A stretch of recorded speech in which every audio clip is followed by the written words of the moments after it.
Magandang hapon, Bagong Pilipinas. Narito ang Police News Express sa oras na ito. Ang natagpuang bala sa loob ng JMC ay niimbestigahan na ng PNP.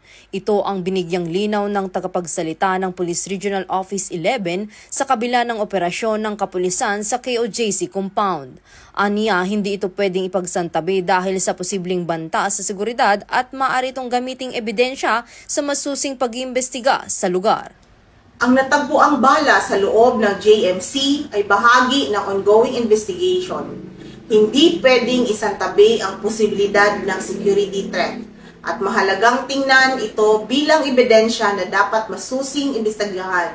Ang PNP ay sumusunod sa proseso at walang anumang pagtatangka na manipulahin ang mga ebidensya. Para sa iba pang napapanahong balitang pampulisya, laging tumutok sa Police News Network, alagad ng batas, tagataguyod ng balitang pulis.